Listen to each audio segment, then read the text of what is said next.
Matrix Royyaraju కార్యక్రమాలను follow అవుతున్న aqua రైతులకి నా నమస్కారం. నేను మీ doctor Suresh Babu, assistant professor. Aqua రైతులు ప్రతి వారం అడిగేటువంటి ప్రశ్నలకు మా సమాధానాలు, సూచనల భాగంగా ఆక్వా రైతులు ఈ వారం అడిగినటువంటి మొదటి ప్రశ్న, చెరువు నీటిలో హార్డ్నెస్ తగ్గడానికి ఈడిటిఏ అప్లై చేస్తున్నాము, కానీ ఈడిటిఏ అప్లై చేసినటువంటి కొన్ని రోజులకే మళ్ళీ ఆల్కలినిటీ హార్డ్నెస్ పెరుగుతుంది ఎందుకు?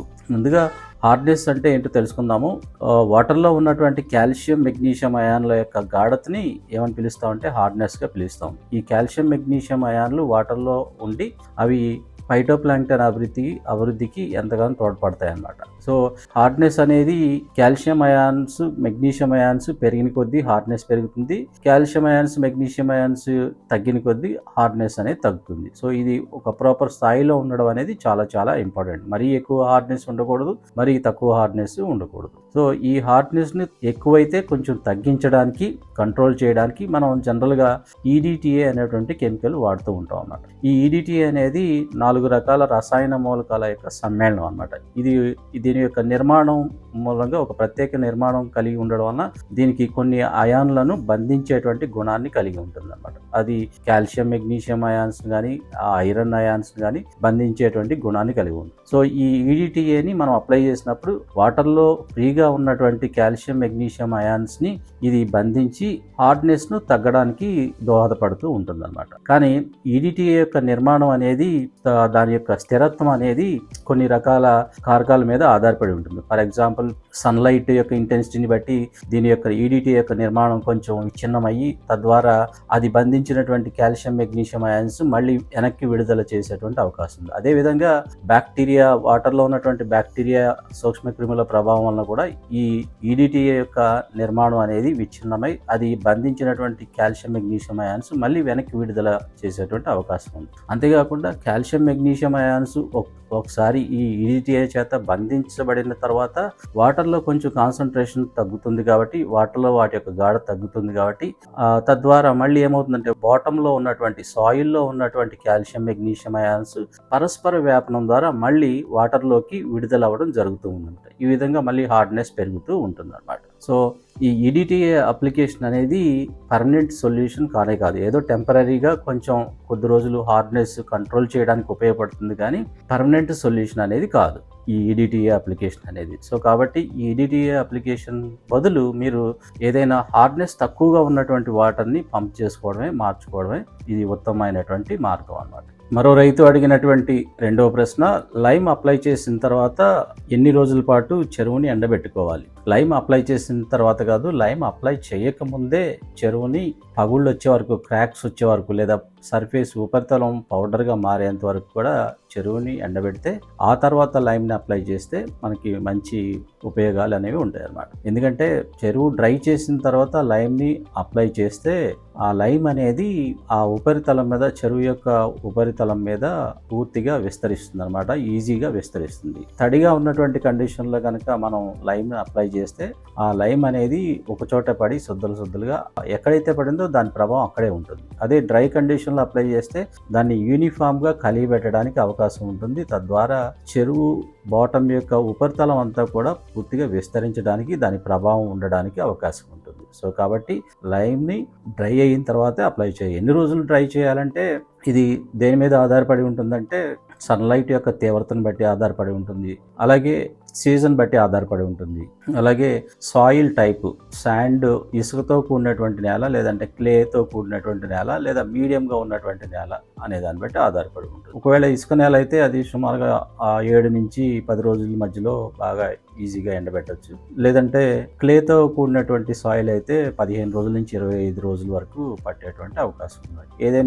ఏదైనా కానీ సీజన్ బట్టి ఆధారపడి ఉంటుంది. సన్లైట్ యొక్క ప్రభావాన్ని బట్టి ఇది మారుతూ ఉంటుంది అన్నమాట. సో గుర్తుపెట్టుకోండి, లైమ్ డ్రై చేసిన తర్వాత అప్లై చేస్తే దాని యొక్క రిజల్ట్స్ అనేవి మంచిగా ఉంటాయి. మరో రైతు అడిగినటువంటి మూడో ప్రశ్న, బ్లూమ్ సమస్యలు రొయ్యల చెరువుల్లో ఎందుకు వస్తున్నాయి? బ్లూమ్స్ అంటే ఆల్గల్ బ్లూమ్స్. ఆల్గే అంటే వృక్ష ప్లావకాలని ఆల్గే అని చెప్పి పిలుస్తూ ఉంటాం. ఈ వృక్ష ప్లావకాలు అధికంగా పెరిగినట్లయితే వాటర్ యొక్క కలర్ గ్రీన్గా, పచ్చగా మారిపోయి అది ఆక్సిజన్ లోటు రావడానికి, డిజాల్వ్డ్ ఆక్సిజన్ తగ్గడానికి, పర్టికులర్గా నైట్ టైంలో అది కారణమవుతుంది. అలా జరిగితే కనుక ఆక్సిజన్ రొయ్యలకి అందదు కనుక అవి పెరగడం అనేది మంచిది కాదు. బ్లూమ్స్ పెరగడం అనేది తిరిగి రావడం అనేది ఎక్కువగా రావడం అనేది మంచిది కాదు. ఇవి ఎందుకు ఎక్కువగా వస్తూ ఉంటాయంటే వాటర్లో మనం మేత అధికంగా ఇస్తున్నప్పుడు అది తినకుండా మిగిలిపోయినప్పుడు అన్కన్జ్యూమ్డ్ ఫీడ్ బాటంలో పేరుకుపోతుంది. అంతేవిధంగా రొయ్యలు గుల్లగొట్టగా మిగిలిపోయినటువంటి షెల్ కానీ, రొయ్యలు విడుదల చేసినటువంటి ఎక్స్క్రీటా కానీ, ఫీకస్ కానీ, అలాగే ఫైటోప్లాంక్టన్, జూప్లాంక్టన్ చనిపోగా అవి బాటంకి చేరి, అలాగే మనం ప్రారంభంలో అధికంగా ఇచ్చినటువంటి ఫెర్టిలైజర్స్ కౌడంగ్ రూపంలో కావచ్చు, లేదంటే యూరియా డిఏపి రూపంలో కావచ్చు, ఇలాంటి రకరకాల మెటీరియల్స్ అన్నీ కూడా బాటంలో పేరుకుపోయి అవి సూక్ష్మ క్రిముల చేత విచ్ఛిన్నం కాబట్టి వాటి నుంచి మళ్ళీ నైట్రోజన్, ఫాస్ఫరస్ లాంటి కెమికల్స్ రిలీజ్ అవుతాయి. ఇవన్నీ కూడా మళ్ళీ తిరిగి వృక్ష ప్లావకాలు పెరగడానికి ఒక పోషకాలలాగా ఉపయోగపడతాయి అన్నమాట. అంటే న్యూట్రియంట్స్ రీసైకిల్ అవుతూ ఉంటాయి, మళ్ళీ వాటర్లోకి రిలీజ్ అయిన వాటిని మళ్ళీ ఈ వృక్ష ప్లావకాలు పోషకాలుగా పీల్చుకుని మళ్ళీ అధికంగా విస్తరించడం.